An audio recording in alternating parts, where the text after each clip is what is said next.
Hello friends, তোমাদের সকলকে আমাদের চ্যানেলে আরেকবার স্বাগত। ফুড এসআইয়ের স্পেশাল জিকে ক্লাসে তোমাদের সকলকে ওয়েলকাম।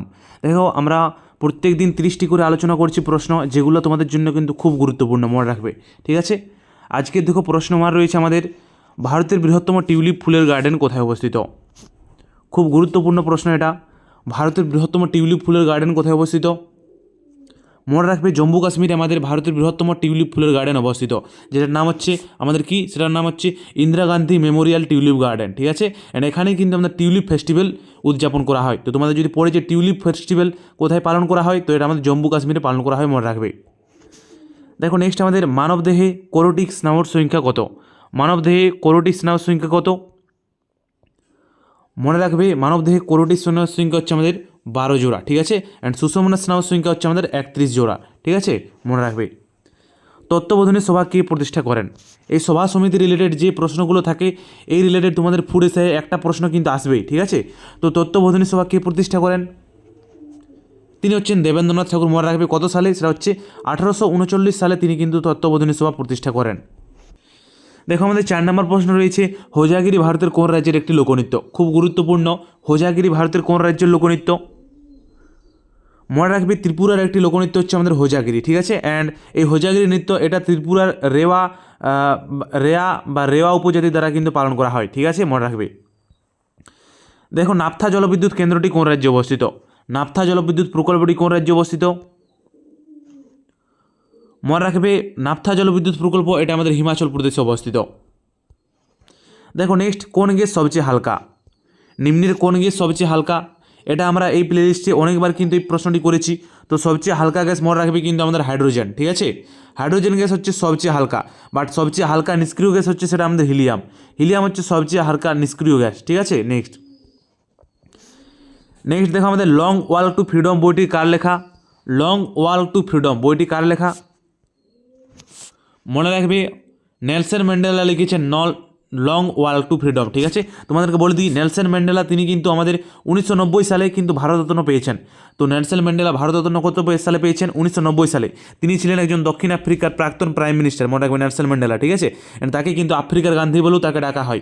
অ্যান্ড তিনি 1992 সালে কিন্তু নিশান ই পাকিস্তান, মানে পাকিস্তানের সর্বোচ্চ পুরস্কার পেয়েছেন। ঠিক আছে, ভারতরত্ন পাওয়ার 2 বছর পর। অ্যান্ড তিনি 1993 সালে কিন্তু শান্তিতে কিন্তু নোবেল পুরস্কার পেয়েছেন, এটাও মনে রাখবে। ঠিক আছে, তো আমাদের নেলসন ম্যান্ডেলা কিন্তু খুব গুরুত্বপূর্ণ, মনে রাখবে আমাদের কাছে।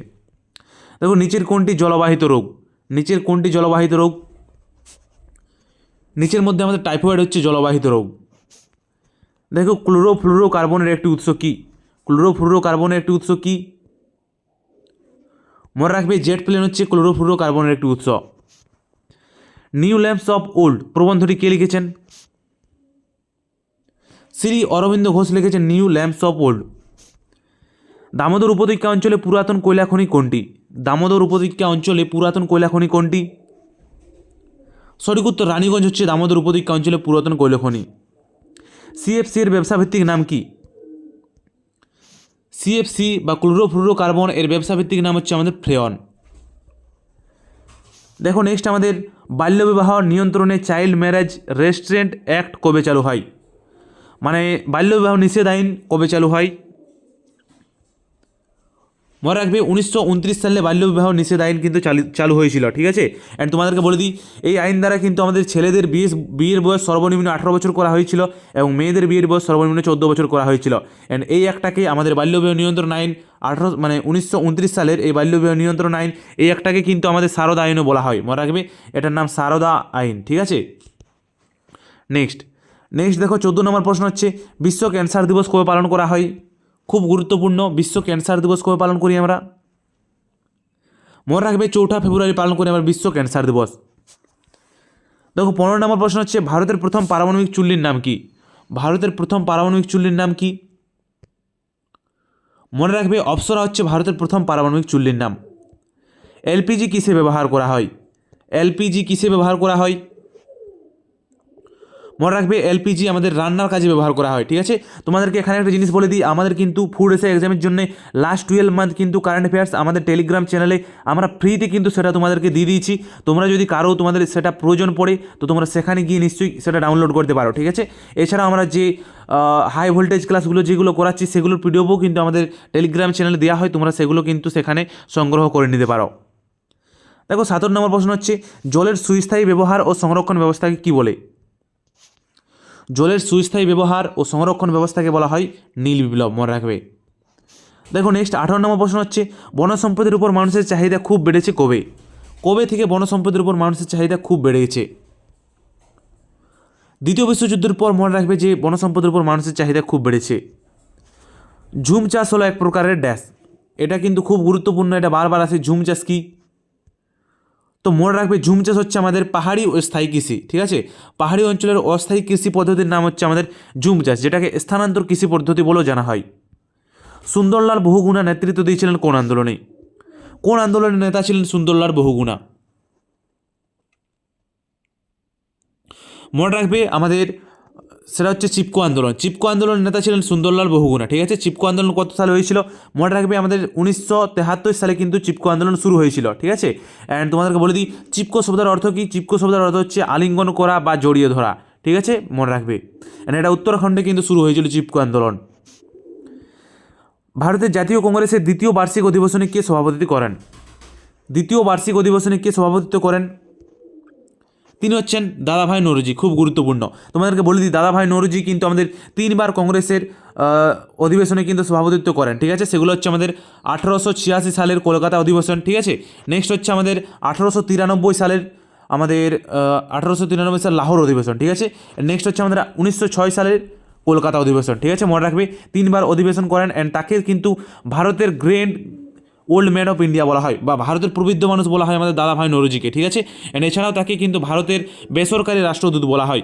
ভারতের বেসরকারি রাষ্ট্রদূত হচ্ছে আমাদের দাদাভাই নৌরোজি, অ্যান্ড ব্রিটিশ পার্লামেন্টের প্রথম ভারতীয় সদস্য হচ্ছে আমাদের দাদাভাই নৌরোজি। ঠিক আছে, দাদাভাই নৌরোজি কিন্তু প্রথম আমাদের ভারতের জাতীয় আয় পরিমাপ করেন। অ্যান্ড ড্রেনস অফ ওয়েলথ কিন্তু তারই লেখা একটি বুক। ড্রেনস অফ ওয়েলথ তার লেখা একটি বুক, অ্যান্ড তোমাদেরকে বলে দিই এছাড়াও তার লেখা একটি খুব গুরুত্বপূর্ণ বুক হচ্ছে poverty and un-British rule of India. ঠিক আছে, খুব গুরুত্বপূর্ণ। দেখো নেক্সট আমাদের আকবরের সমাধি কোথায় অবস্থিত? আকবরের সমাধি কোথায় অবস্থিত? মনে রাখবে আকবরের সমাধি আমাদের আগ্রাতে অবস্থিত। আকবর আমাদের কাছে খুব গুরুত্বপূর্ণ, এখান থেকে প্রচুর প্রশ্ন হয়। ঠিক আছে, তো মনে রাখবে আকবরের সমাধি আগ্রাতে অবস্থিত।